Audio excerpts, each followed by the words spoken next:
हरि ओम ओम सच्चिदानंद रूपाय विसुद्धविद्याधीतवे तापत्राय विनाशाय श्री कृष्णाय वयं नमः। या देवी सर्वभूतेषु शक्तिरूपेण संस्थिता नमस्तस्यै नमस्तस्यै नमस्तस्यै।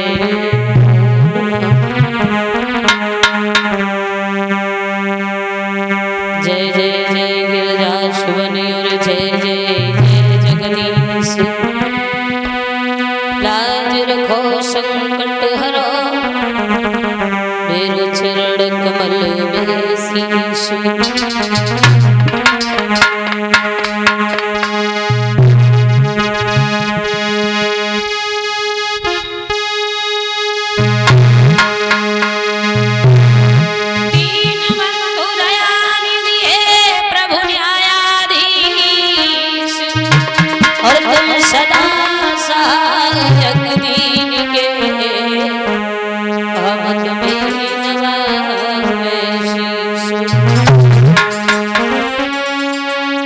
बोलिए गोविंद भगवान की।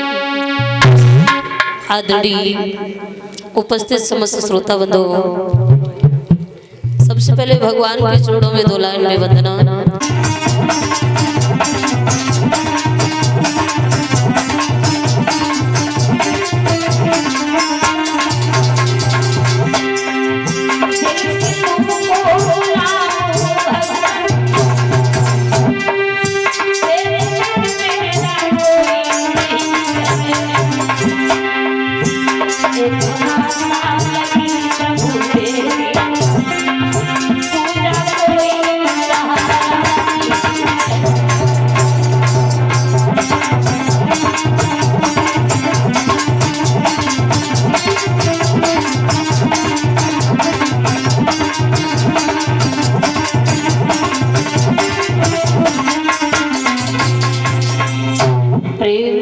भागवत महापुराण की, बलदेव महाराज की।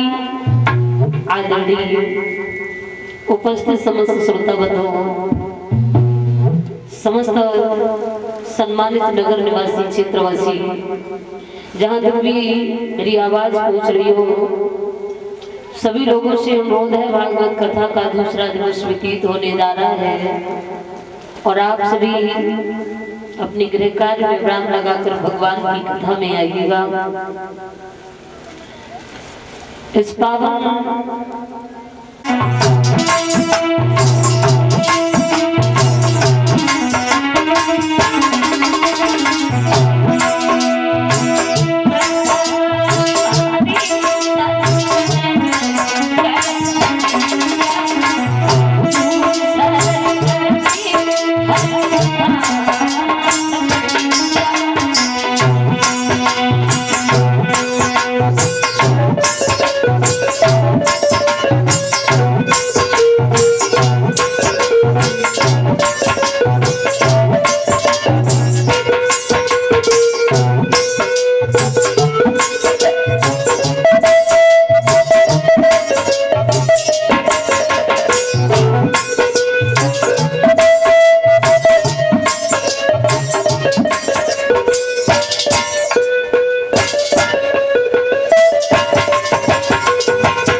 भगवान के सेवक जो भगवान होते हैं उनका आशीर्वाद लेना।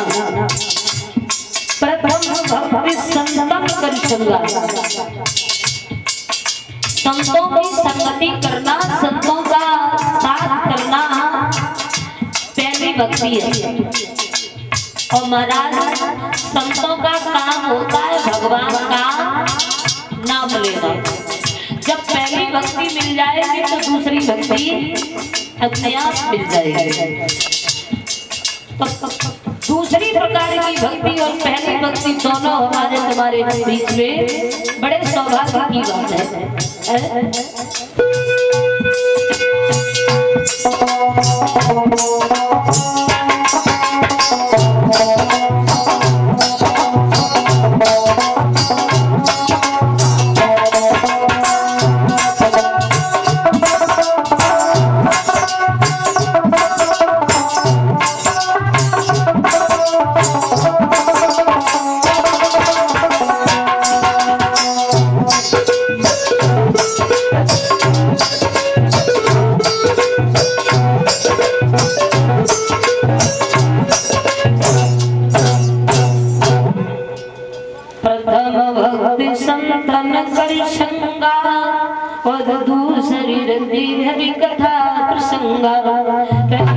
संतों का संगति करना, संतों का साथ करना, और दूसरी भक्ति भगवान की कथा सुनना है। कुछ लोग बुजुर्गों में बैठ जाओ तो बुजुर्ग कहते रहे भैया, कोई अगर नौजवान बीच में आ जाए तो ये कहते हैं कि का उम्र है भगवान करवे भजन करने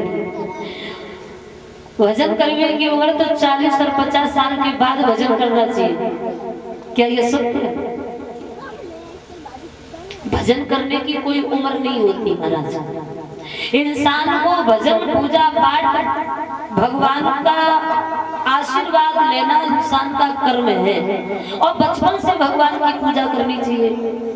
क्या पता समय कब कहाँ किस मोड़ पर लाकर खड़ा कर दे, तो इसका मतलब भजन पूजा करना ही नहीं चाहिए।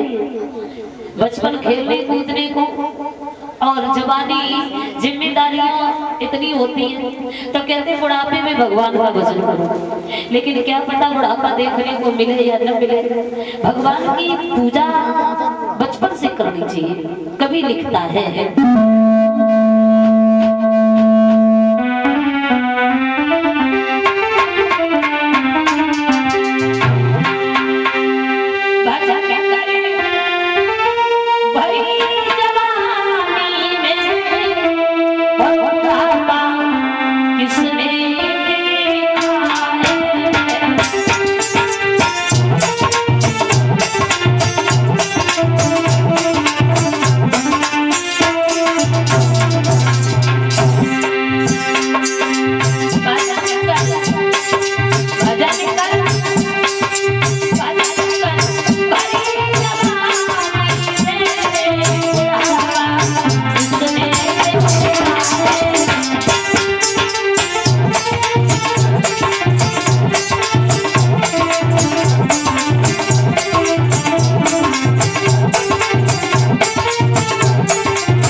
दिखाई देने लगता है। बुढ़ापे में अंधे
भैया बुढ़ापे में लगने हो जाओगे,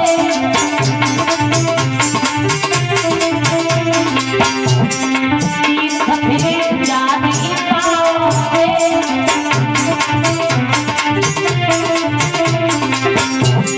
बाद में फिर पछताओगे, बुढ़ापा किसने देखा है।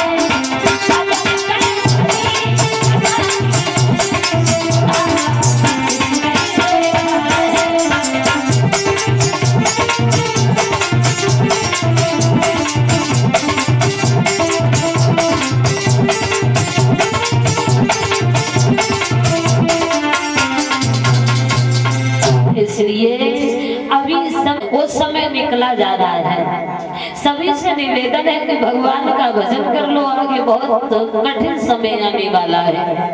जो समय गुजर रहा है ये समय वापस लौट के नहीं आएगा भैया।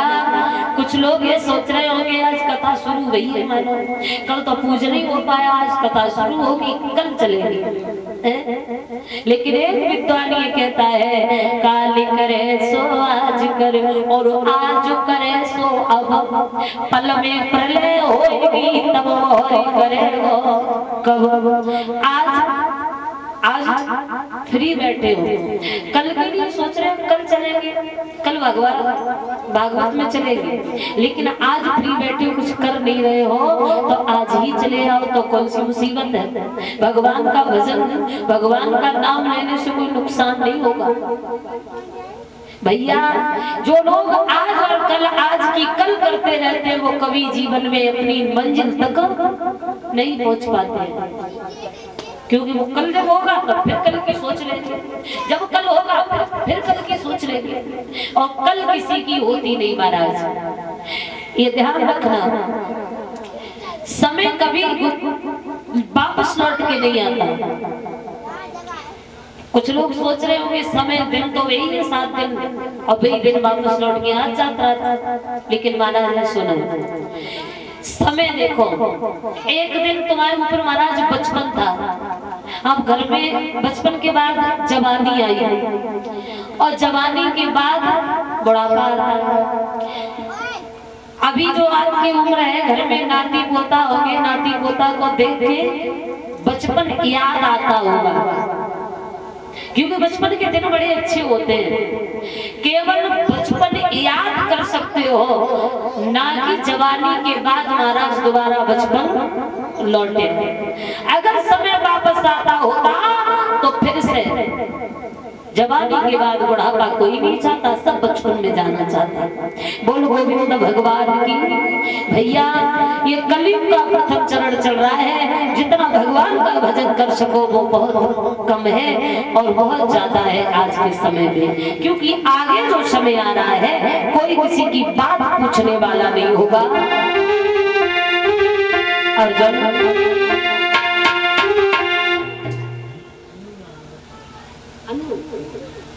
एक से 1 रुपया अनु भैया दत्तपुर के रहने वाले हैं, 1 से 1 रुपया हमें बैठ दिया है, और 10 पत्रिकाएं हमारे समस्त स्टाफ के लिए। भगवान सदा सुखी बनाए रखे। ध्यान रखना मेरे भैया,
2 मिनट बात करके देखो तो वो भी हृदय से किसी न किसी बात से महाराज दुखी होगा।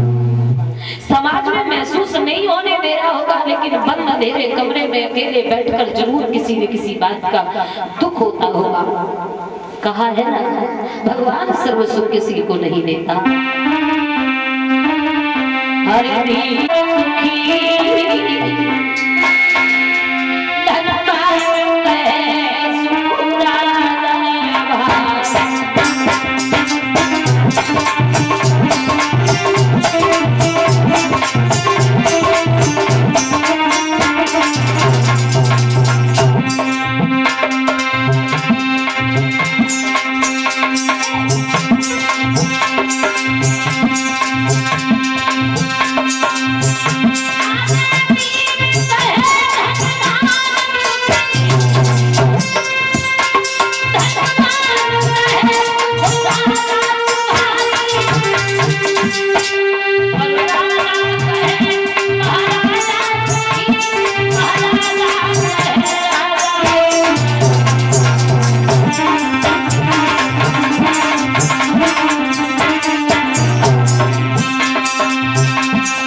दरवाजे पर खड़ी होती, दरवाजा बंद कर लेती थी।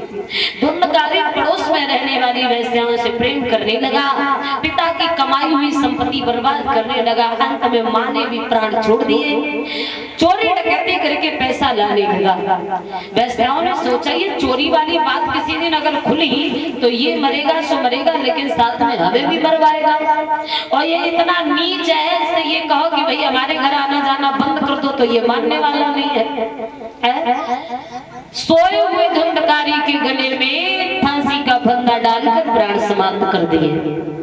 धुंधकारी का प्राणार्थ हो गया। तो यहाँ पर विद्वान ये लिखता है,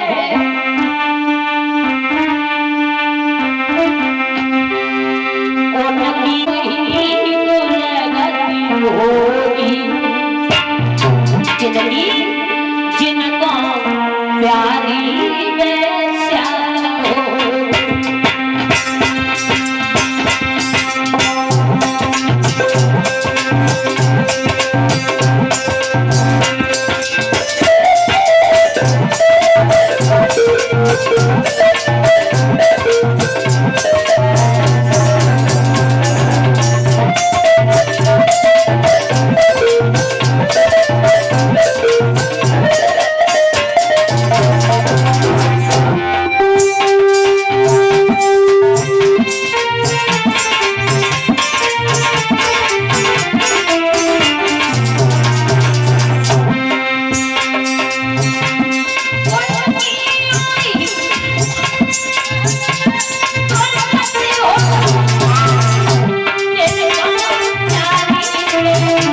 उनकी यूं ही दुर्गा जिनको प्यारी वैसा होगी, उनकी भी यही दशा होगी जो अपने घर को घर नहीं समझेंगे, जो धुंधकारी की दशा हुई है।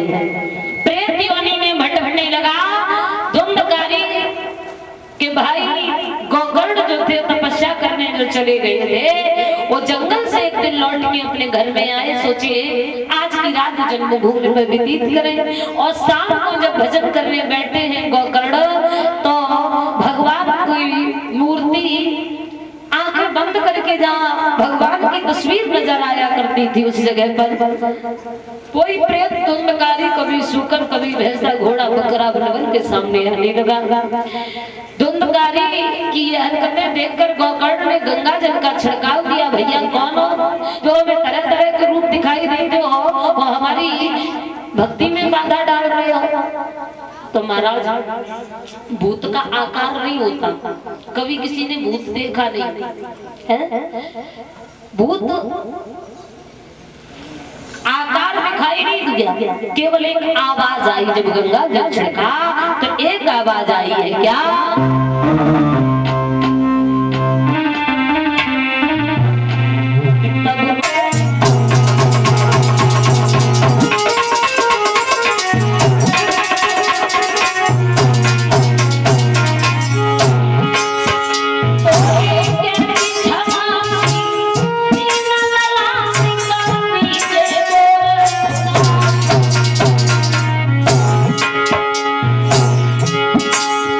Oh,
रोती है लाला, आंखें खोल मेरे कलेजे के टुकड़ा, देख तेरी माँ तेरे बिना कितनी परेशान है, एक बात तो अपनी माँ से बोल लाला। आज मैया रोने लगी है, बेटा